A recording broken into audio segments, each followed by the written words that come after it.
이 시간에는 지난 시간에 이어서 이사야서 58장 8절입니다. 어느덧 그러죠? 어느덧 1년쯤 했나요? 방금 이제 1년 넘었죠?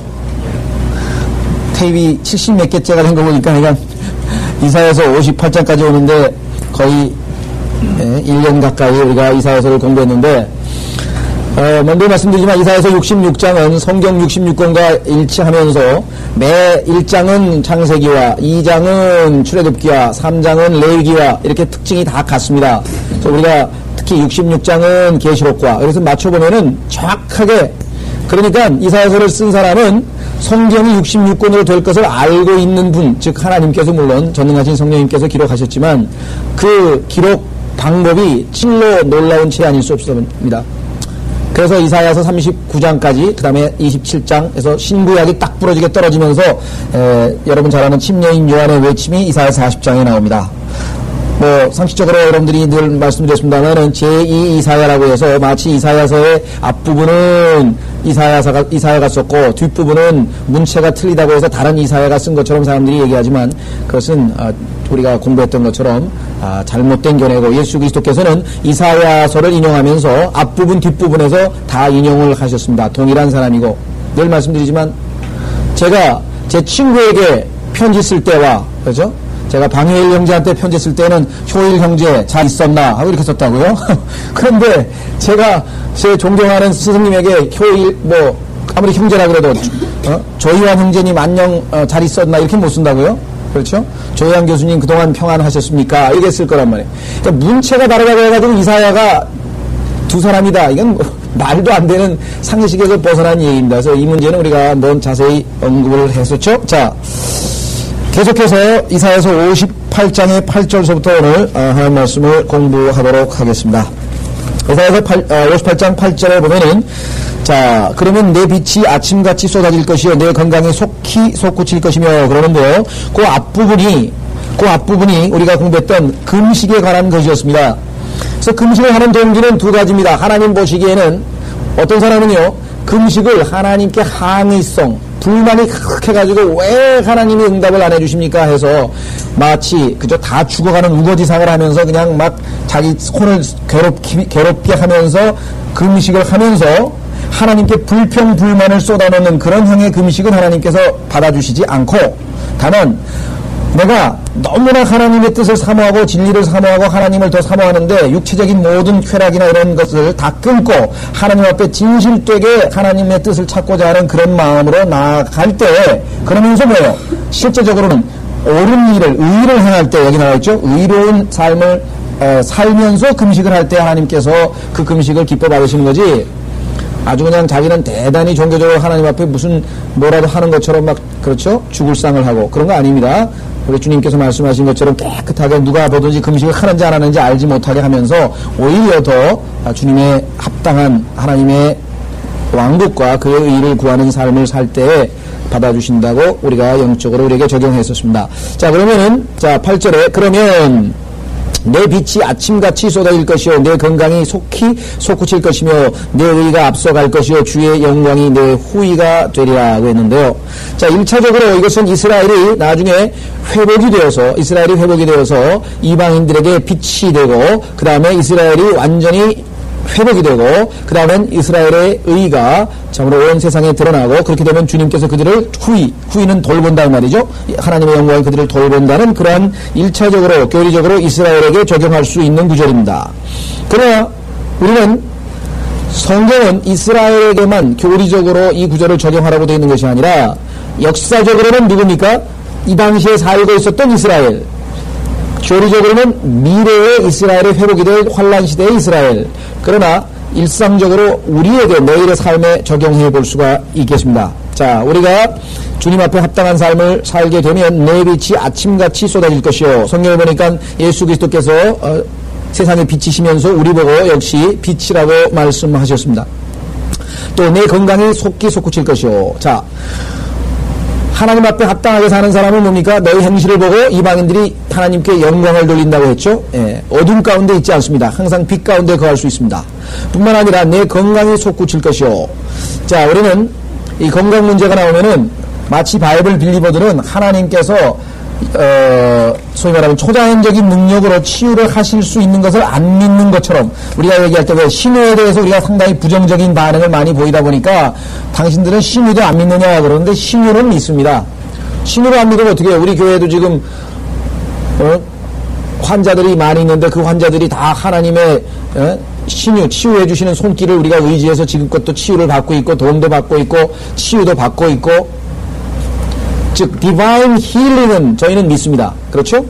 그런데 오해하지 마십시오. 디바인 힐러, 다시 말하면 하나님의 능력을 받아서 자기가 치유에 특별한 은사가 있다라고 하는 사람은 믿지 않는다.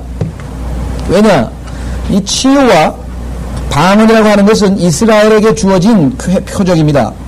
그래서 고린도전서에 나오는 12장에 나오는 여러 가지 은사 중에서 유대인에게 표적으로 주어진 은사는 그쳤어요.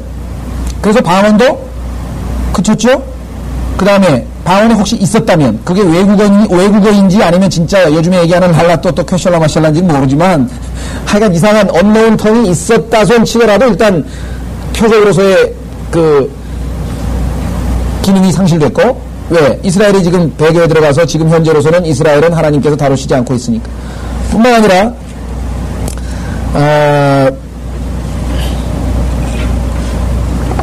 그러니까 그 치유에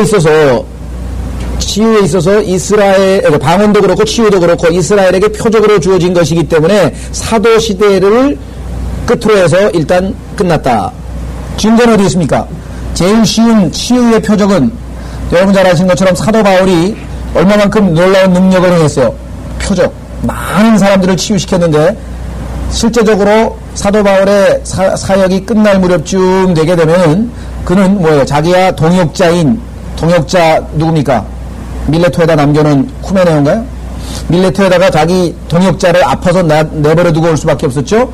그 다음에 자기의 영적 아들인 디모데에게도 위장병을 못 고쳐줬기 때문에 내가 포도주를 물에다 좀 타서 이 위장약으로 좀 쓰라고 권면을 하고 있습니다. 그 엄청난 표적 치유를 행했던 사도 바울, 그죠? 섬에서 그 섬의 추장의 아들도 치유해주고 엄청난 그런 능력을 했던 사람이 왜 그렇게 됐는가? 그것은 치유와 방언이라고 하는 두 가지 은사는 유대인에게 표적으로 주어진 은사였기 때문에 교회 시대의 은사하고는 상관이 없습니다. 다만 하나님은 전능하신 분이기 때문에 하나님께서 필요에 따라서 우리에게 언제든지 건강을 주시고 1차적으로 건강은 하나님께서 우리에게 주시는 축복이라고 얘기할 수 있습니다. 특히 이 구약 성경에서는요, 하나님의 뜻에 맞게 의롭게 사는 사람은 건강하고 돈을 많이 벌어요. 건강과 재산은 하나님이 주시는 구약 성경에 있어서의 그 사람이 의인이라고 하는 근거입니다. 증거예요, 증거. 그렇죠? 구약에서는. 그런데 이것이 신약에 와서는 조금 기준이 틀려졌어요. 그런데 그것을 우리가 깜빡 잊어버립니다. 그러다 보니까 이 재산과, 그죠? 재산과 건강이라고 하는 것이 신약에서도 마치 그 사람이 영성의 기준, 영적으로 교회원하고 뛰어난 사람에게는 하나님께서 재산과 그 다음에 이 건강을 주시는 것처럼 가르치는 사람들이 있는데 굉장히 아주 심한, 아주, 뭐랄까요. 큰, 정도가 심한 이단입니다. 왜냐하면은 만약에 그런 기준으로 하자면 사도 바울은 가장 경건치 못한 사람이 되는 것이죠. 그래서 우리가 신약과 구약의 분명한 기준, 신약은 뭡니까? 은혜입니다. 구약은 뭡니까? 율법이라 이게. 교리, 구원의 교리서부터 틀리고 모든 것이 다 틀립니다. 자, 그래서 우리는 1차적으로 건강이 하나님이 주시는 축복이 우리가 다른 형제자매들의 건강을 위해서 기도해야 되는 것은 지극히 당연합니다.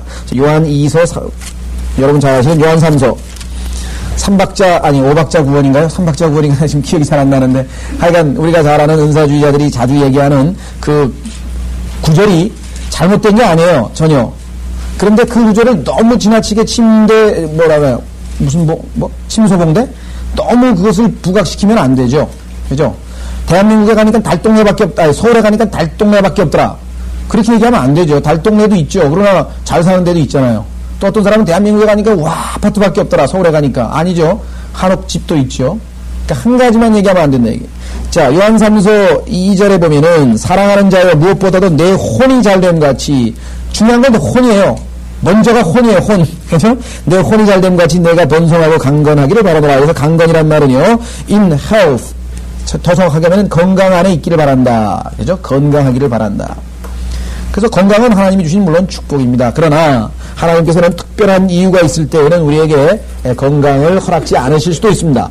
그래서 사도 바울 같은 경우에는 평생 아프면서 그것이 오히려 그에게는 뭐예요? 주님의 능력이 됐다. 왜? 약할 때 강하다 그랬대. 약할 때 강하다. 바울같이 엄청난 계시를 보고 엄청난 체험을 하고 엄청난 능력을 행사하게 되면 그야말로 인간으로서는 한없이 교만해지는 거죠. 그렇잖아요.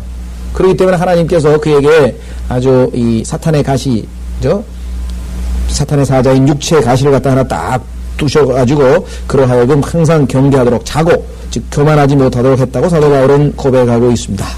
그래서 우리는 우리 육신적인 아담의 성품은 항상 뭐냐면 그 사람이 건강하고 돈이 많다. 그러면은 뭐예요? 아, 그 사람은 하나님에게 복을 받는구나. 이렇게 생각하고 어떤 사람이 건강을 상실하고 어떤 사람이 아주 정말 먹고 살기 힘들고 고통스러우면 아, 이 사람은 뭔가 하나님의 복을 못 받았구나. 이것이 아담의 본성입니다.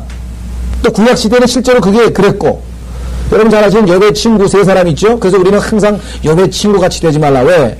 우는 자와 함께 울라 그랬는데 우는 자한테 가가지고 강력하게 말이야 그것도 근거 없는 말이야 거짓말로 해서 비판을 해가지고 욥을 더 실족시켜버렸어요. 에디파이어인데 믿음을 세워주는 교제를 한 게 아니라 완전히 이건 뭐 우는 사람을 가가지고 더 때려서 울게 만들었던 그런 아주 전형적인 예로 우리 욥의 친구 3명을 얘기하는데요. 사실 우리가 욥의 친구를 욕할 자격이 있겠느냐? 없다 이게. 왜? 우리도 그런 생각을 갖거든요. 여러분 어떤 사람이 여러분이 보기에 야 저 사람이 요즘에 너무 세상적인데 육신적인데 그러고 있는데 갑자기 교통사고 빵 나보세요. 여러분 생각 어때요? 그렇지 하나님한테 한 번 맞았구나. 그런 생각이 들잖아요. 안 들어요? 그렇죠? 또 어떤 사람이 큰 일을 하나 저지르면 저 같은 경우도 제가 그 아이가 우리 은진이 태어났을 때도 사람들이 그러더라고요. 은근슬쩍 혹시 무슨 큰 죄 지으신 겁냐고. 그래요? 그렇잖아요. 그 집안에 무슨 장애가 태어났다 그러면 혹시 하나님 앞에 무슨 큰 죄 지은 거 없냐고 이렇게 되는 것, 그건 인지상정이에요. 그런데 그게 뭐예요? 영적인 기준이 아니라 뭐예요? 아담의 본성이라. 그러니까 욥의 친구들은 우리가 욕할 자격은 없어요. 우리도 보기에는 아니 정말 엄청난 죄를 짓지 않았다면 하나님께서 어떻게 저렇게까지 비참하게 만드실꼬 라는 생각이 들 수밖에 없잖아요. 우리에게는. 그죠? 그래서 함부로 판단을 못하는 거예요. 신약시대는 오히려 바울이 보자면 뭐예요? 야, 너는 뭐 그렇게 지질이 그렇게 고생하고 그런 삶을 사는가 싶지만 어떻게 보면은 바울은 정말 마귀가 너무나 능력 있는 경건한 그리스도인이기 때문에 그냥 두지 아니하고 계속해서 끊임없이 공격했던 것으로 역으로 해석해 볼 수도 있겠죠. 자, 그래서 우리는 예수님에게 다가왔던 친구들, 아, 저 사람이 태어나면서부터 장님인데 혹시 저 사람 죄입니까? 아니면 그 부모의 죄입니까? 머릿속에 딱 떠오르는 게 그거예요. 그게 아담의 본성인데 예수님 뭐예요? 그 사람 죄도 아니고 부모님 죄도 아니고 누구예요? 그러니까 하나님께서 자기의 일을 나타내시려고 하나님이 필요하셔서 그러한 상황을 허락하셨다고 말씀을 하고 있습니다. 늘 말씀드리지만 출애굽기에서도 그렇잖아요. 저도 그 구절을 가지고 아 그렇구나. 그래서 나에게 이런 딸이 태어났구나. 그 말씀이 아니었다면 저는 아마 계속 기도하고 있을 거예요. 아직도. 왜 이런 일이 일어나는지 해석이 돼야지. 하나님의 말씀으로부터 답변을 얻으니까 뭐예요? 자유함을, 진리가 너희를 자유케 하리라. 그러죠? 출애굽기에서 딱 읽으니까요. 모세가 나는 말을 못한다 그러니까 하나님께서 벙어리를 누가 만들었냐? 귀머거리를 누가 만들었냐? 장금을 누가 만들었냐? 내가 만들지 않았냐? 우리 생각에는 하나님이 그럼 태어나면서부터 그런 불구자를 하나님이 만드셨다면 이게 하나님에게는 불리한 증언이죠? 그렇잖아요. 그럼 내 책임 아니지 않냐 얘기야. 어떤 사람은 내가 태어나면서부터 죄인이면 내 책임이 어디 있어요? 하나님 책임이지. 내가 왜? 죄인으로 태어났는데 죄 짓지. 그죠? 갱상도 사람이 갱상도 얘기하는 게 뭐 이상해. 그건 본능인데. 그렇잖아요. 충성도 사람이 그래 쉬우 그건 당연한 거지 뭐. 그렇다면 죄인이 죄 짓는 거 그게 당연한 건데 하나님께서 왜 거기에 대해서 심판하냐 이게. 천만의 말씀. 죄인이기 때문에 심판하지 않습니다. 성경에서는. 뭐예요? 내가 죄에 대하여라 하면 뭐예요? 나를 믿지 아니하며. 그래 좋다 이게요. 내가 책임을 지겠다 이게요. 아담이 죄를 져서 너에게 유전자가 뭐 전이가 돼가지고 유전으로 인해서 네가 태어나면서부터 너는 뭐예요? 죄인으로 태어났기 때문에 언제든지 죄를 질 수 있다. 그러나 내가 십자가에서 네가 져야 될 그 대가를 십자가에서 다 해결했다 이게. 죄값을 다 해결했다 이게. 따라서 이제 하나님 앞에 가서 하나님에게 책임 추궁할 수 있는 자격을 갖추고 있는 인간 아무도 없다. 왜? 하나님은 답변하실 게 있다. 뭐? 그 십자가에 다 해결했다 이게. 그죠? 십자가에서 다 해결해놨다. 자, 그래서 우리는 예수님께서 부자가 천국에 들어가는 것이 얼마나 어려운지 하면서 낙타와 바늘귀에 들어간다는 얘기를 했더니 제자들이 막 깜짝 놀라는 거예요. 왜? 머릿속에 구약적인 사고방식이 있는데, 아니, 옛날에 부자는 뭐예요? 의로운 사람. 의는 부자. 그게 딱 공식이 되어 있는데, 부자가 천국에 들어가는 게 어렵다 그러니까 제자들은 뭐 이해가 안 가가지고, 그러면 누가 들어갑니까? 의로운 사람도 못 들어가면? 그렇게 질문한 것을 볼 수 있죠. 자, 그래서 우리는 여기서 신약적인 사고방식과 구약적인 사고방식을 우리가 조금 잘 구분하지 아니하면 상당한 혼란을 가져올 수 있다는 것, 아주 조심하셔야 됩니다. 우리 시대에 저는 모르겠습니다. 대한민국에 그보다 더 고통스러운 사람이 있겠지만요. 송명희 시인을 생각해보면요. 송명희 시인. 그 뇌성마비 여자 시인 있죠? 예, 뭐 최덕신 씨가 찬송가도 많이 만들고 그랬는데. 그 상황에서 그 지은 시를 보면요. 정말 이렇게 아름다운 신앙 고백이 나올 수 있을까? 냉랭하던 그 마음이 그런 시 한 두 구절만 읽으면요. 이 자매가 주님과의 갖는 그 긴밀한 교제, 그야말로 성경에서 밀착이라네. 주님에게 밀착한 마음을 읽을 수가 있습니다. 그래서 우리는 여기서 건강이 솟구칠 것이요 라고 하는 말에서 이 건강이 축복이긴 하나, 그렇다고 해서 건강한 사람 이꼴 경건한 사람은 아니다. 신약적으로는 그렇지 않을 수도 있다는 것을 항상 염두에 두셔야만 합니다.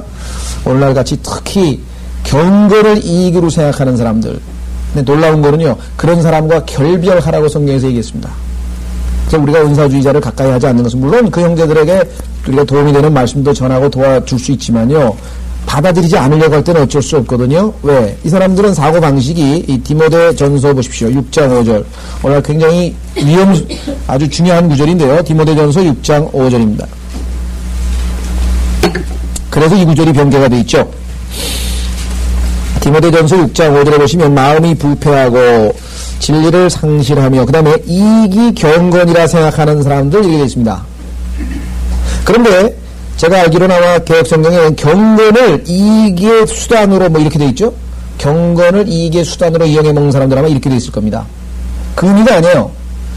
경건을 이익이라고 생각하는 거예요. 아니죠. 이익을 경건이라고 생각하는 거예요. 자, 만약에 이런 사고방식에 따르면 늘 말씀드리지만 대한민국에서 제일 경건하고 영적으로 가장 성경적이고 훌륭한 성경적인 합당한 교회가 어디가 교회가 되어 있어요? 대한민국 제일 큰 교회. 왜? 이익이 경건이니까. 제일 경건한 교회니까 하나님께서 그렇게 큰 축복을 주셨다고도 생각하게 된다. 그런데 그런 사람들은 뭐예요? 무익한 논쟁이라거나 그런 데서 내 자신은 빠져나오라. 이익이 경건이 아니라고 하는 것을 아셔야 됩니다. 예. 그래서 우리가 생각할 때, 야, 그 목사 5,000명을 놓고 설교해? 대단한 목사네? 그 목사 20명 놓고, 20명 놓고 설교한다 그러면, 그러니까 이익이 뭐예요? 곧 경건이라고 생각하는데 그것은 바울이 그런 사람들하고는 교제하지 말라고 얘기했다. 위험스러운 사고방식이다. 위험스러운 사고방식들. 그죠? 자, 우리는 이 건강 문제도 그리스도인에게 있어서 워낙 이 세상이 참 고달픈 세상이 되다 보니까 몸 아픈 거를 누구에게 하소연하겠습니까? 그렇죠? 당연히 주님께 하소연하고 우리가 주님이 허락하시면 약도 먹고 다 해야 되지만 그렇기 때문에 마귀가 그 건강 문제를 가지고 얼마든지 우리의 믿음을 이상한 대로 이끌고 가가지고 빗나가게 만들어버린다는 것을 우리가 항상 경계를 좀 해야 될 것 같습니다. 자, 그래서요 8절 그러면 내 빛이 아침같이 쏟아질 것이요 내 건강이 속히 솟구칠 것이며 내 의가 내 앞서 갈 것이요 주의 영광이 내 후위가 되리라. 여러분들 정말 우리 고통과 함께하는 삶이란 책을 쓴 그 사무엘 깁 같은 박사님, 그분처럼 능력 있게 설교하는 분이 어디 있어요? 2010년까지인가 설교 예약이 다 끝났다는데 하도 오라는 교회가 많아가지고. 근데 그 양반 사는 삶 보세요. 이게 하루 24시간이 정말 잠자는 시간도 편치가 않아. 그렇잖아요? 잠자는 시간도 편치가 않으니 24시간 언제 어떻게 아플지 모르는 그런 상황이잖아요. 그런 데서도 성령 충만하게 주님의 힘을 하고 사는 거지. 고통과 함께하는 삶. 그래서 우리 그리스도인이 붙잡아야 될 말씀은 병치료는 아픈데 나는 믿음이 너무 좋아가지고 하나님께 치료해달라고 기도도 안 한다. 그거는 잠언에서 얘기하는 대로 지나친 의인이 되는 거예요. 그거는 바보지. 그렇잖아요.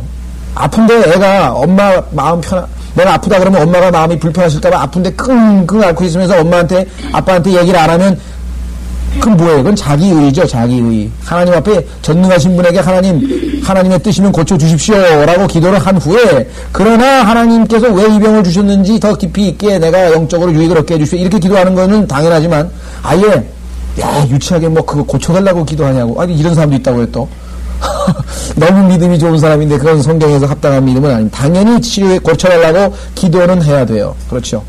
그러나 기도는 해야 되지만 하나님 우리가 뜻을 알아내는 것 그것이 중요한 것입니다. 자, 그래서 다시 건강 문제에 대해서 우리가 세무엘 깁같이 고통과 함께 한다 그랬어요. 자, 한번 확인해 보세요. 디모데전서 1장 16절. 이 구절은 저는 그리스도인 된 이후에 가장 저에게 마음속에 늘 붙어있는 구절이 됐습니다. 물론 그 이외에도 여러 구절이 있지만요. 읽으면 읽을수록 바울의 고백입니다. 이렇게 고백을 했군요. 그러나 내가 자비를 입은 것은 이 때문이 내가 구원받은 이유가 뭐냐? 곧 먼저 내 안에서 예수 그리스도께서 그죠? 온전한 오래 참으심을 보여주셔서 자, 내 안에서 먼저 예수님이 오래 참으셨는데요. 이유가 뭐예요? 후에 그를 믿고 영생을 얻는 자들에게 본유되게 하려 하심이라. 바울의 삶이 우리의 패턴이요. 우리의 example이란 말이죠. 그렇다면 그 바울의 삶을 고린도 여러분 잘 아시는 것처럼 후서 11장 12장을 읽어보면 지금 나의 삶은 불편한 삶이 아니라는 거예요. 전혀. 이건 뭐 너무너무 편하고 너무너무 복된 삶이지. 그렇죠? 근데 바울은 뭐예요? 자기가 패턴이라 해요. 자기가. 주님이 그렇게 자기를 세우셨다 이게. 그래서 주님께서 여기에 오래 참음이라고 했지만요. 더 의미는 뭐예요? long suffering이란 뭐예요? 오랫동안 고통을 겪는다는 뜻입니다. 물론 인내란 뜻이 suffering이 없는 건 아니지만요. 고통을 통해서 인내를 배우는 거죠. 로마서 1장에 보니까, 로마서 5장에 보니까 어떻게 됩니까? 순서가. 우리가 믿음으로 의롭게 됐죠? 의롭게 된 다음에는 하나님과 화평을 누리죠? 그 다음에 뭐예요? 우리가 환난 중에서도 즐거워하나니. 그죠? 구원의 결과가 뭐예요? 고통 중에서도 즐거워한다. 왜? 고통은, 환난은 인내를 낳고. 여러분들이 주님을 체험하려면 고통이 있어야 된다는 게 고통. 예수님도 뭐예요? 고통을 겪으면서 뭐야 아들이시면서도 고통을 통해서 순종을 배우셨다. 그럼 고통은 무슨 과목입니까? 필수 과목이라 필수 과목. 사람에 따라서 더 줄 수도 있고 덜 줄 수도 있지만 또 어떤 사람은 늦게 줄 수도 있고 일찍 줄 수도 있고 인생에 따라 다 틀리겠지만요. 반드시 있어야 될 필수 과목이지 있어도 없어도 되는 과목은 아닙니다. 그렇기 때문에 여기서 디모데전서 1장 16절 오랜 고통 long suffering이 우리 그리스도인의 생활 지표입니다. 자, 그래서 다시 이사야서로 돌아오셔서요. 네, 건강 문제에 대해서 우리가 조금 시간을 드렸습니다만, 자, 내 의가 내 앞서 갈 것이요. 자, 주의 영광이 내 후위가 되리라고 얘기를 했군요. 네, 주의 영광이 내 후위가 되리라. 그 다음에 후위가 된단 말은 뒤에서 돌보신다 이 말이죠. 예, 그때 자 내가 부르면 주가 응답할 것이요 내가 부르짖으면 주가 내가 여기 있노라 말하리라. 자 그런데요 조건문이 들어가 있습니다. 자 기도 응답의 조건이 여기서 구절에 보니까 내가 부르면 주가 응답할 것이고 내가 부르짖으면 주가 내가 여기 있노라 말하리라. if가 들어가 있어요. 만약에 어떤 경우냐. 우리 신약에서는 기도 응답의 조건이 뭡니까? 뭐 하나님 앞에 죄를 자백해야 된다. 그 다음에 뭐예요? 말씀이 우리 안에 거해야 된다. 그 다음에 뭐예요? 하나님의 뜻에 맞게 기도해야 된다. 그 다음에 하나님 앞에 뭐예요? 기뻐하시는 행동을 해야 된다. 신약에서는 그렇죠. 어떤 사람은 한 가지만 알아. 뭐 구하라 그래야면 얻을 것이요. 그냥 뭐든지 구하면 믿습니다 그냥 다 되는 것처럼 생각하는데 천만의 말씀 조건이 있습니다. 첫째, 하나님과 우리 사이에 죄악이 있으면 듣지 않는다 그랬어요. 죄를 일단 자백을 해야 돼요. 그렇죠. 두 번째, 말씀이 요한복음 15장에 우리 안에 거하면 응답한다 하신데 거하면 하나님의 말씀도 읽지 않고 맨날 기도해가지고 축자사가 기도 안 하면 들어주시느냐? 천만의 말씀. 왜? 말씀이 내 말이 너희 안에 거하면 듣겠다 그랬대. 안 거하면 안 듣겠다 그랬대.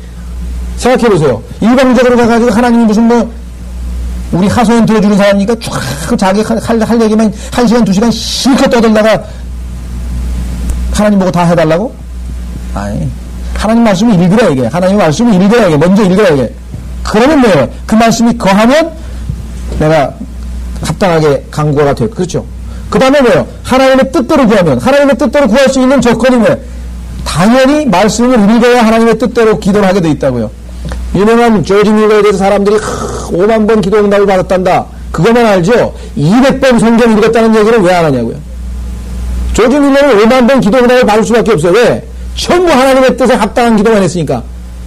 5만 번 했는데 5만 번 응답받아요. 우리는 50만 번 했는데 5번 기도 응답을 받는다고. 왜? 다 헛것으로. 왜? 말씀이 거하지 않았어요. 하나님의 뜻대로 안 구했어요. 그 다음에 하나님의 뜻대로 살질 않았어요. 요한복음 3장 보세요. 요한일서 3장. 그 다음에 한 가지 조건이 더 있습니다. 하나님의 뜻대로 삶을 살아야 돼요. 기도 응답이 안 되는 건 누구 책임이냐? 우리가 조건을 충족시키지 않았기 때문입니다. 물론 기도를 많이 하는 것은 좋습니다. 당연하죠. 기도를 많이 하는 것은 많이 할수록 좋죠. 요한일서 3장. 사랑하는 자들아, 만일 우리 마음이 우리를 정죄하지 않으면 우리가 하나님 앞에서 담대함을 얻고 무엇이든지 구하는 것을 그에게 받나니 이는 우리가 그의 계명들을 지키고 그의 목전에 기쁨이 되는 일을 행함이라. 하나님을 기쁘시게 하는 일도 안 했고 계명도 안 지켰고 그러면 뭐예요? 백날 기도해봐야 심지어는 죄악을 품고 기도하는 사람이 있어요. 그러면 뭐예요? 그것은 가증함이라 해요. 죄인이 하나님께 경배하고 기도하는 것은 하나님 앞에 가증스럽다 그랬거든요. 그러니까 첫째는 뭐예요? 죄를 다 자백해서 일단 깨끗하게 되고 두 번째는 하나님의 말씀을 읽는 거예요. 저희가 기도회 시간에 일부러 성경 공부하는 이유는 그겁니다. 기도에 오게 돼서 바로 기도만 하면요. 자기가 원하는 대로 기도만 한다고요. 하나님 말씀을 공부를 해가지고 하나님의 뜻에 더 접근해가지고 하나님 말씀이 내 안에 거하고 하나님의 뜻에 합당한 요한일서 5장에 보십시오. 뭐라고 나와있나? 요한일서 5장 14절. 요한일서 5장 14절에 보면 또 다른 기도 응답의 조건이 있습니다. 우리가 그 안에서 가지는 담대함이 이것이니 그의 뜻대로 무엇이든지 구하면 그가 들으시는 것이라. 그런데 이런 구절들은 다 빼버리고 뭐만 얘기하냐면 구하라 그러면 뒤에 하시며 그죠? 얻을 것이라. 그 다음에 또 뭐 요한 야고보서에 나오는 것처럼 우리가 얻지 못하면 구하지 아니하며 기도를 안 해서 응답이 없다. 맞는 말이죠. 제일 중요한 거. 아예 기도를 안 하면 그거는 뭐 응답이 없는 거지. 근데 기도를 해야 될 응답이 없을 때 뭐예요? 조건을 안 갖췄다 이게. 그죠? 필요 충분 조건을 갖춘 다음에 기도를 했는데 안 했대. 자, 구약에서는 어떤가 보십시오. 9절에 이사야서에 나와 있는 구약에서의 기도 응답의 조건. 내가 부르면 주가 응답할 것이요 내가 부르짖으면 주가 내가 여기 있노라 말하리라. 만일 내가 너희 가운데서 멍에와 손가락질과 헛된 말을 치워버리고. 자, 구약에는 항상 하나님께서 요구하는 것은 의로운 행동입니다. 그렇죠? 하나님께서는 항상 의로운 행동. 자, 여기 뭐냐면요. 멍에와 손가락질과 헛된 말을 치워버리고. 멍에는 뭡니까? 우리 멍에를 어떤 사람에게 씌운다 그랬을 때 그 멍에는 불필요한 의무, 불필요한 율법적인 것들, 그죠? 우리를 얽어내는 것. 제일 그 무서운 멍에가 뭐예요? 율법의 멍에입니다. 유대인들은 지들도 안 지키면서 지켜야 된다고 했죠? 사도행전 15장을 보십시오. 그래서 사도행전 15장에 보면은 탁 일어나가지고 우리 조상들도 지지 못한 그 멍에를 갖다가 누구 이방인들에게 왜 그걸 지키라 그러냐고 하면서 외쳤다. 사도행전 15장은 말씀드리지만 성경에서 굉장히 중요한 구절입니다. 왜? 오늘날도 문제가 여전히 남아있는 두 가지 문제를 다루고 있다 그랬죠. 사도행전 15장에 종교회의가 열렸는데 열린 목적은 뭐냐? 구원으로, 믿음으로, 은혜로 예수 그리스도의 보혈을 믿고 구원 받았는데 이 사람들이 뭐예요? 어떻게? 구원을 잃어버릴 수도 있다. 어떻게 하면? 율법을 안 지키면. 그래서 율법을 지킴으로써 그 구원을, 그 의의를 유지해야 된다고 가르치는 사람들이 있었어요. 또 한국에는 아예 율법을 지켜야지 구원을 받는다고 하는 사람이 있었어요. 사도행전 15장 1절에는 첫 번째 문제가 나와 있어요. 행위로 구원을 받는다고, 율법을 지켜야. 그런데 어떤 사람들은 믿음으로 의롭게 되지만, 오늘날 누구예요? 오늘날 아르메니안주의자들.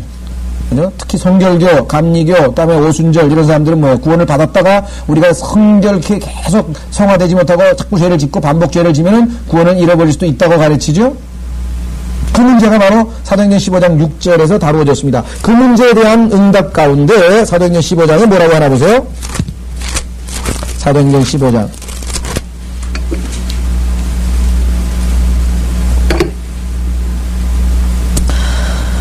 10절. 9절부터 보면 우리와 그들 사이에 어떤 차이도 두지 아니하셨으니 믿음으로 그들의 마음을 정결케 하셨느니라 하면서 베드로가 일어나서 탁 담대하게 얘기하면서 10절. 그런데 이제 너희가 어찌하여 하나님을 시험하여 우리 조상이나 우리도 감당할 수 없었던 뭐예요?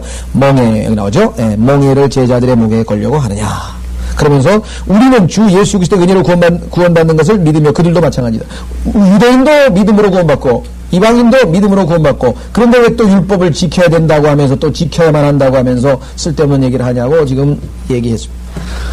그런데 우리 죄를 지면 구원을 잃어버린다고 가르친 사람들에게 경고하기 위해서 쓴 책이 갈라디아서가 그랬죠. 갈라디아서 내용이 뭐예요? 다른 복음 내가 전한 다른 복음 전하면 저주받는다는 얘기가 뭐예요? 자꾸만 너희가 성령으로 시작했다가 육신으로 끝나느냐? 성령을 받은 게 어떻게 받았냐 그러지?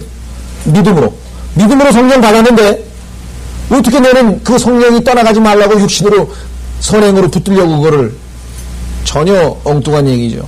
우리는 이 문제에 대해서는 바울 서신을 공부하면서 두고두고 공부했는데 왜 자꾸 강조하냐? 우리 주변에 아직도 그 문제 가지고 해결을 못 본 사람들이 있기 때문에 여러분들이 진리가 임해서 진리로 그들을 자유케 해줘야만 됩니다. 진리로 그들을 자유케 해줘야만 됩니다. 자, 그래서 손가락질, 멍에는 그 이외에도 많죠. 뭐를 해야 된다 하면서 무슨 일주일에 3번은 교회 나와야 되고 차라리는 기도를 해야 되고 뭐는 해야 되고 그래가지고 어떤 그 율법적인 그런 짐을 자꾸 사람들에게 지어주는 것, 그런 것 뜻이 멍해라고 할 수 있겠습니다. 그 다음에 손가락질. 자, 멍에 대해서 우리가 조금 오해하지 말 것은요. 어떤 사람들은 형제님은 말이야 교회에서 설교할 때 해야 됩니다 하면서 설교할 때 멍에를 지어주는 거 아니냐 그랬는데 그건 멍에가 아니에요. 멍에라고 하는 것은 의무적으로 지켜야 되고 안 지키면 예를 들면 내가 여러분들 보고 교회 안 나온다고 쫓아가가지고 너 왜 교회 안 나왔어? 형제는 왜 교회 빠지나고 그래 본 적이 있습니까? 또 반드시 토요일날 성경 공부는 반드시 해야 된다고 그렇게 해본 적이 있습니까? 없어요. 다 자발적으로 맡겼어요. 다만 설교에서 여러분들에게 뭘 해야 된다고 요구하는 그러한 것을 말씀드리는 것은 그것은 하나님께서 요구하시는 겁니다. 여러분 가운데 설교를 통해서 내가 지금 저 말씀에 어긋나게 행동했구나 하면 도전받고 고치라고, 그렇죠? 그건 여러분들이 성령님의 음성에 귀를 기울여서 반응을 하도록 하기 위해서 촉구하는 거지. 그래서 제가 너 지난주에 설교했는데 왜 설교대로 안 해? 그리고 쫓아가서 제가 멍에를 지은 적이 있습니까? 없어요. 그러죠? 믿음을 세워주는 쪽으로 교제하는 것이죠. 따라서 우리는 이 멍해라고 하는 것은 자기도 지키지 않으면서 남에게 의무를 강요하는 이런 것들입니다. 자, 그래서 우리는 두 번째는요, 여기 나와 있는 것처럼 손가락질. 하여간 비방이죠, 비방. 어떤 사람은, 이거 당신 전공 아니냐 그러는데, 제가 손가락질, 지금도 은사주의에 대해서 얘기하고, 그 다음에 아르메니안주의에 대해서 얘기했지만요, 사람들에 대한 얘기가 아니에요. 그 교리가 성경적으로 틀렸다고 하는 거예요. 이거는 의무입니다. 이건 가르쳐줘야 돼요. 어떤 사람은 판단받지 말려거든 판단하지 말라 하면서 그 맨날 마태복음 7장에 나와 있는 그거 외우는데요. 판단하지 말아야죠. 사람은. 형제는 육신적이야. 형제는 지옥에가.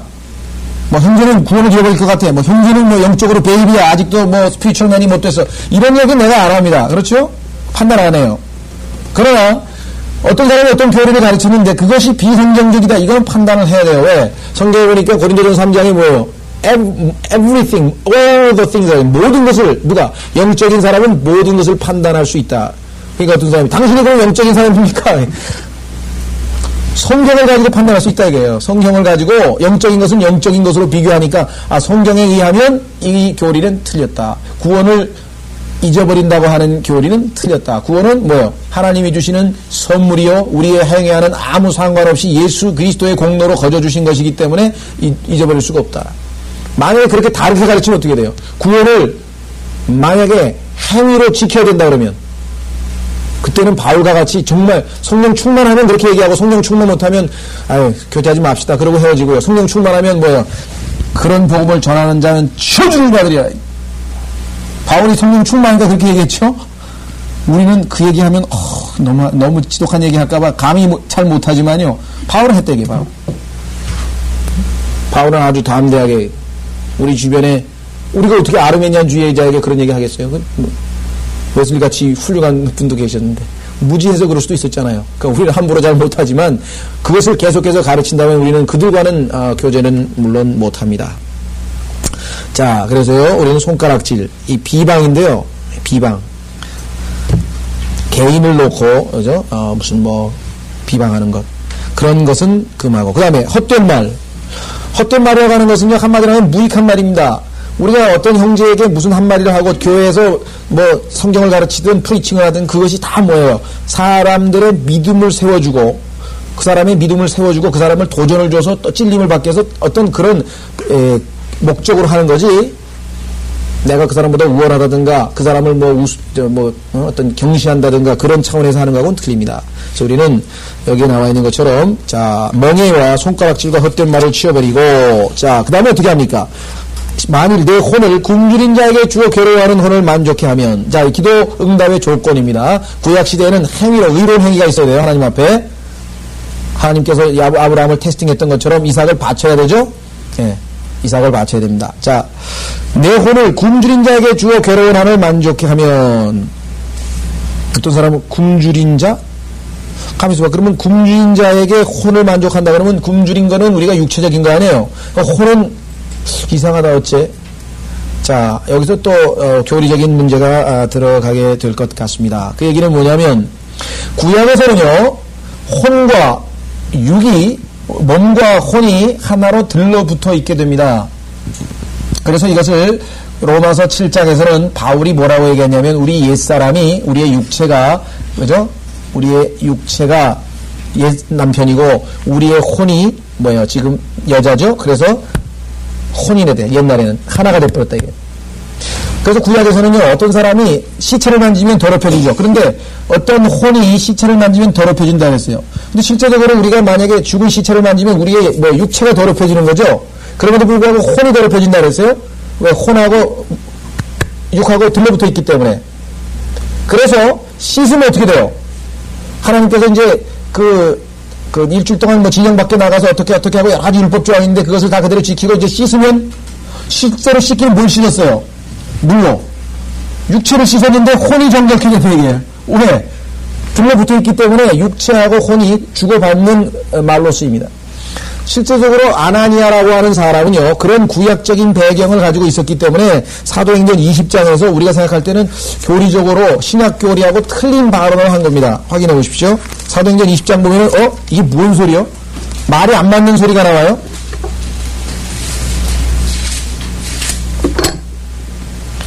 사도행전 22장이군요. 사도행전 22장 16절. 바울이 간증을 합니다. 간증을 하는데 하나님께서 아나니아를 보내셔가지고 내가 어떻게 구원받았는가 하면서 하나님 앞에 쓰임받게 된 그 과정을 쭉 간증을 하는데 그렇죠. 그 간증 내용 중에 이렇게 얘기를 합니다. 15절 14절부터 그가 말하기를 우리 조상이 하나님께서 너를 택하여 그분의 뜻을 알게 하시고 그 의로우신 분을 보게 하시며 예수님이죠. 또 그분의 입에서 나온 음성을 듣게 하셨느니라. 이는 내가 보고 된 일에 관하여 모든 사람 앞에서 그분의 증인이 되게 하려는 것이라. 이제 무엇을 주저하느냐? 일어나서 뭐라고요? 침례를 받으라. 그 다음에 뭐예요? 그 다음에는 wash away thy sins. 너의 죄들을 씻으라. 어떻게 하면서? 주의 이름을 부름으로써. 네? 그럼 침례만 듣고 나서 그 다음에 죄를 씻으라고 한 거는 뭐예요? 여전히 침례인 요한이 가지고 있었던 그런 구약적 사고방식. 예를 들면 옛날에 뭐예요? 더럽혀진 시체를 만진 혼은 씻으면 뭐예요? 씻으면 혼이 깨끗해지잖아요. 이게 지금 그런 구약적인 배경 하에서 얘기한 거지 이것을 신약의 교리로 얘기한 게 아닙니다. 조심하셔야 돼요. 자, 실제적으로 침례는 육체의 더러운 것을 씻을 수 있다 그랬습니까? 없다 그랬습니까? 없다 그랬다 이게. 유명한 베드로전서 3장에 보면 그러니까 베드로는 뭐예요? 정확하게 신약교리를 알고 나서 베드로전서를 기록할 때 물속에 들어가는 것 침례는 우리의 육체의 더러움을 제거할 수 없다라고 분명히 얘기했어요. 그럼 아나니아하고 바라는 어떻게 되냐? 아나니아는 지금 구약적 사고방식을 지금 가지고 있다는 거예요. 항상 염두에 두셔야 돼요. 대표적인 점은 누굽니까? 마태복음 19장이 제일 유명한 구절이죠. 예수 그리스도께 선한 청년이 다가왔어요. 어떻게 하면 영생을 얻을 수 있습니까? 여러분에게 어떤 사람이 와가지고 나 어떻게 하면 영생을 얻습니까? 그럼 뭐라 그러겠어요? 주 예수 그리스도를 믿으십시오. 그렇게 얘기를 해야죠? 그렇죠. 고린도전서 15장 1절에 나오는 건 뭐예요? 주 예수 그리스도께서 우리의 죄 때문에 십자가에서 죽으시고 장사되셨다가 사흘 만에 부활하셨습니다. 이 사실을 마음으로 받아들이십시오. 믿으십시오. 당신 죄 때문에 죽은 것을 믿으십시오. 그럼 구원받아요. 근데 예수님은 뭐라 그랬어요? 그 청년에게 계명들을 지키라. 만약에 여러분들에게 어느 어떤 사람들이 와가지고 어떻게 믿는 성에 열면 됩니까? 그러니까 자기가 내 안에서 예수님의 영이 역사한다 그러면서 예수님처럼 계명들을 지키라. 그럼 그 사람 지옥으로 보내버리는 거예요. 지옥으로 보내버리는 거예요. 왜 예수님은 그러면 계명들을 지키라 그랬어요? 예수님은 마태복음 26장에 와서 내가 이제 새 언약을 세우겠다. 그런데 그 새 언약은 유언으로 주어져 있습니다. 따라서 히브리서 9장 15절에 의하면 유언은 뭐예요? 그 유언한 사람이 죽어야 효력이 발생해요. 그러면 27장에 예수님이 죽은 다음에 신약은 효력이 발생한 거예요? 그러니까 마태복음 19장에서는 영생 얻는 방법은 뭐예요? 구약적인 방법. 어떻게? 하나님을 믿고 그 다음에 율법을 행해야죠. 그러니까 계명들을 지키라. 그렇죠? 그러니까 이건 구약적인 배경에서 아나니아 삽비라도 지금 여전히 얘기하고 있기 때문에 사도행전에서 잘못하면은 교회 시대의 교리를 끄집어냈다가는 낭패를 당한다는 거예요.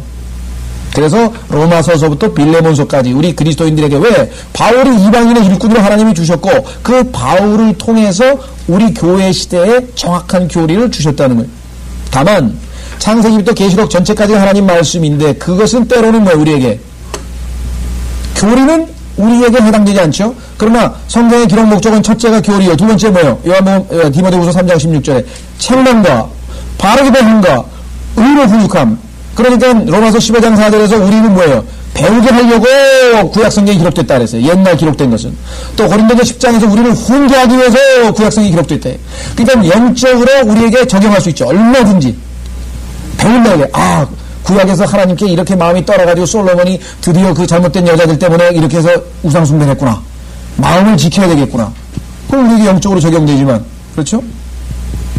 만약에 우리가 지금 여러분들이 누구 만났다가 갑자기 마귀에게 사로잡혀가지고 어디 카톨릭 성당에 가서 마리아에게 절하면서 만약에 여러분들이 구원받은 사람이 그럴 리가 거의 없겠지만 만약에 그런 다음엔 그 사람 구원이 잃어버려지냐 이게. 아니. 아나니아 삽비라처럼 사탄이 조금만 해도 구원은 받는다고요. 상을 못 받아서 그렇지.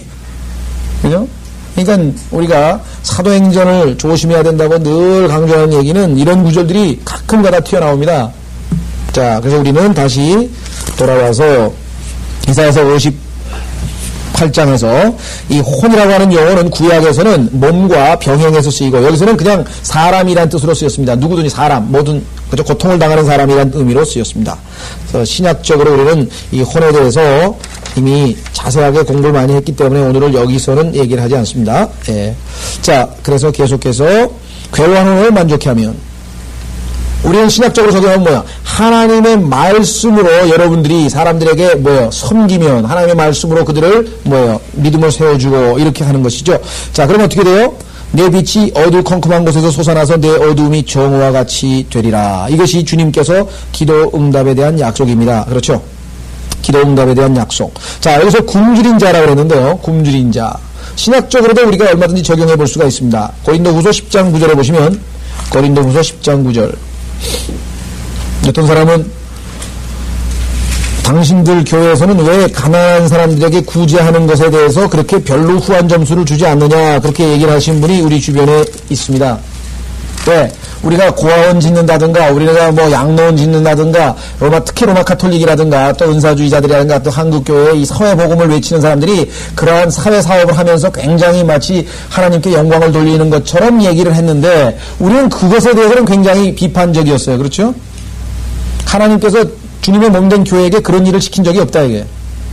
성경에서는 내 이웃을 사랑하라고 했는데 내 이웃을 보면 전부 다 구약이든 신약이든 다 뭐예요? 믿는 형제들을 얘기하는 것이지 안 믿는 사람에게 구제하란 말은 없습니다. 물론 인지상정이니까 우리 주변에 안 믿는 이웃인데 굶어 죽어간다고 그러면 그리스도인이 성경에 그렇게 하라는 얘기는 물론 당연히 아니죠. 우리가 그때야 당연히 이 natural affection이라고 하잖아요. 로마서 1 보면은 죄 중에 하나가 뭐냐면 무정하다고 번역이 되어 있어요. 무정하다는 얘기가 natural affection이 없다는 얘기거든요. 슬플 때 슬퍼하고 외로울 때 외로워하고 괴로울 때 괴로워하고 즐거울 때 즐거워해야 되는데 그게 없어요. 너무 성령으로 충만하고 너무 그냥 경건해가지고 뭐 웃을 때도 안 웃고 울을 때도 안 웃고 그냥 이게 완전히 무슨 목석도 아니고 잘못하면 그렇게 되는 수가 있습니다. 저도 과거에 워치만이 책을 좀 잘못 읽어가지고 그냥 무감정이 마치 제일 영적으로 뛰어난 것처럼 그렇게 흉내를 내보던 적이 있었는데 그게 아니라 성경을 읽어보니까 이방인들의 죄악 중에 하나가 뭐냐면 내추럴 어펙션이 없는 거예요. 자연스럽지가 못해. 그래가지고 그냥 제일 그것이 극단적으로 표출되면 위선이 돼요. 그래가지고 늘 말씀드리지만 뭐 집에서만 해요. 목사들이나 이런 사람들이 설교하러 올 때 뭐 집에서 그냥 차 타고 오다가 막 부인하고 뭐 어제 뭐 싸우기도 하고 막 그래놓고선 들어오면서부터 그냥 태도가 걸음걸이부터 달라지고 와가지고 벌써 탁 무게져. 그죠? 그래서 영국에서 교회가 텅 비었는데 이유가 뭐냐 그러니까 목사들의 위선 때문에. 뭐가 위선이야 그러니까 그 사람 조금 전에 뭐 시끄럽게 떠들더니 말이야 갑자기 들어가더니 걸음걸이부터 달라지고 성도 여러분 안녕하셨습니까? 갑자기 목소리가 달라지면 믿습니까? 소리처럼 자연스럽지가 못하다는 얘기거든요. 지금도 우리가 불쌍한 사람을 보고 돕는다고 하는 것은 지극히 자연스러운 겁니다. 다만 문제는 어디 있느냐, 지혜롭게 해야 된다고요. 사업을 하는 거예요. 사업을. 자, 제가 스페인에서 집시들을 만날 때마다 하도 불쌍해 자꾸 돈을 줬어요. 그랬더니 옆에 있던 그리스도인인데 형제가 알아보고 그러는데 선교사가 주지마. 아우 저거 뭐 불쌍하잖아요. 애기가 지금 막 이게 막 그냥 애기를 젖을 물리고 이러고 있으니까 불쌍하잖아요. 그랬더니 저 지혜 걔 애가 아니야. 저 사람 애가 아니야. 에? 그게 뭔데? 그러니까 저 사업이야 사업. 애기들을 훔쳐다가 탁 일본물 벌레를 먹여가지고 여자들을 딱 하나씩 해서 애를 물려가지고 그래가지고 다 앵벌이죠. 벌어가지고 다 갖다 바친다는 거예요. 그래가지고 지들은 아주 나쁜 짓 하고 그래서 저 완전히 저 마피아니까 주지 말라고. 그래요? 그러니까 그렇다는 거예요. 그래도요 애초롭게 와서 보면 줬어요. 저는 하도 마음이 약해가지고 주지 말라는데 주었는데. 그러니까 주면은 뭐예요? 사회 악이 번지는 거죠. 두 번째 알코올 중독자인데요. 돈 달라고 어떻게 하겠어요? 돈 주면 또 술 먹을 건데 거기다 줄 수는 없잖아요. 그러니까 불쌍한 사람, 분명하게 그 사람이 밥을 못 먹었을 때는 어떻게 해요? 데리고 와서 밥을 사줄 수 있어요. 근데 분명히 이거 주면은 돈을, 그죠? 아니면 뭐 애들은 뭐예요? 그거 가지고 뭐 오락실에 가지고 무슨 오락을 하든지 그럴 거에 걔네들한테 동양을 줄 수는 없대. 돈을 줄 수는 없고 너 정말 배고프냐? 내가 사줄 테니까 따라오라 그래가지고 짜장면 한 그릇 사주든지 그런 건 할 수 있겠죠. 그러니까 우리가 신학적으로도 적용이 가능한 것입니다. 고린도후서 보세요. 10장.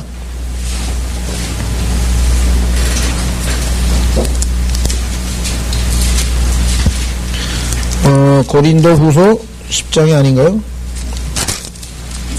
9장, 9장 9절이네요. 10장 9절이 아니고 잘못 적었네요, 제가. 9장 9절입니다. 자, 기록되기를 그가 멀리 흩뜨리시고 가난한 자들에게 주셨으니, 보세요. 그가 멀리 흩뜨리시고 가난한 자들에게 주셨으니 그의 의가 영원히 남음이라 함과 같으니라. 그렇게 얘기했죠. 근데 그것이 고린도후서에서 문맥이 뭐예요? 헌금하는 얘기입니다. 그죠? 하나님께 돈 드리는 내용에서 이 가난한 자들에 대한 언급이 신약에도 당연히 언급이 되어 있습니다. 차이점은 뭐예요? 신약에서는 그의 의, 하나님의 의죠. 그의 의.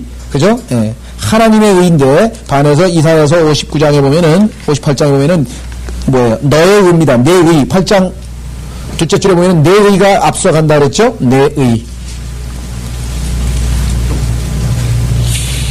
자, 그래서 우리는 이 구제에 대해서 우리가 무조건 부정적으로 생각하는 것 아니라고 하는 말씀을 드립니다. 자, 11절.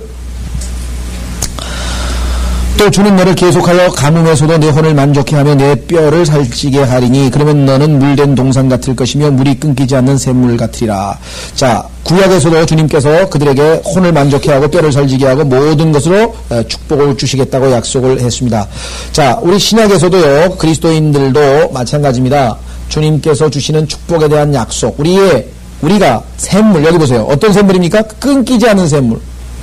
어떤 사람이 나에게 찾아왔는데 그 사람의 영을 시원케 해줄 수 있는 하나님의 말씀으로 그에게 사역할 수 있는, 항상 그 사람한테만 가면 뭔가 내 영이 다시 솟구치고 힘이 솟고, 야, 정말 한번 하나님을 더 그런 사역을 할 수 있는 그런, 그죠? 여기 나와 있죠. 뭐 물된 동산 같아요. 물이 끊기지 않는 샘물 같아요. 주님께서. 자, 두 가지 조건, 여러분 잘 아시는 시편 1편하고요. 예레미야 17장하고 두 구절을 찾고 오늘 말씀을 마치겠습니다. 자, 그리스도인에게 우리가 적용해 볼 수 있습니다. 첫째, 우리가 물된 동산같이 항상 다른 사람을 영이 시원케 해줄 수 있는, 그죠? 생명의 물을 계속 공급해 줄 수 있는 그러한 사람이 되기 위해서는 첫 번째로는 하나님의 말씀입니다. 말씀. 자, 시편 1편에.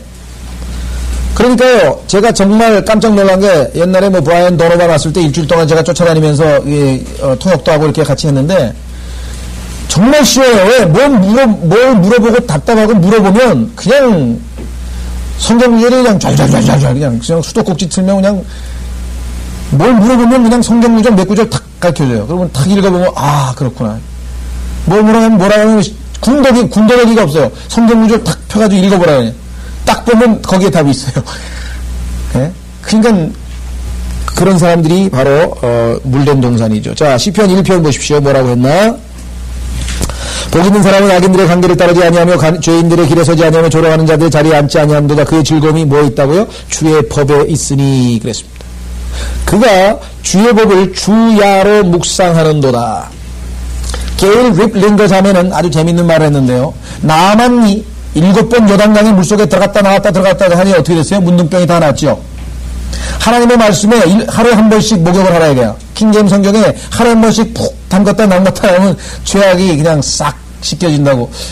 이야, 그 멋있는 말이네. 그죠? 여기도 뭐예요? 그의 즐거움이 주의 법이 있으니 그가 주의 법을 주야로 묵상하는도다. 그러면 어떻게 돼? 그는 강가에 심겨진 나무 같아서 계절을 따라 열매를 맺으며 그의 잎사귀를 마르지 아니하리니 그가 무엇을 하든지 번성하리로다. 가기만 하면 그 사람에게는 시원한 물을 얻어먹을 수 있는 사람, 하나님의 말씀을 읽는 사람, 많이 읽는 사람. 그렇죠? 자, 예레미야 17장에 또 나와 있습니다. 예레미야 17장.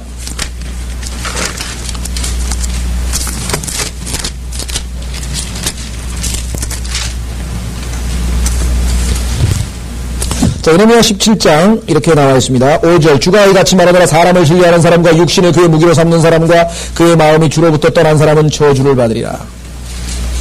저주받는 방법은 간단합니다. 사람을 신뢰하는 사람과 육신을 그의 무기로 삼는 사람과 그의 마음이 주로부터 떠난 사람은 저주를 받으리라. 그는 사막의 히스나무같이 되어 좋은 일이 오는 때를 보지 못하고 광야와 소금 땅과 사람이 살지 않는 바싹 마른 곳들에 거하리라. 그런데 반면 7절 주를 신뢰하고, 그러니까 육신적인 어떤 계획을 짜거나 육신적으로 뭐 해보려고 하는 그런 경우에 사람을 신뢰하는 거죠.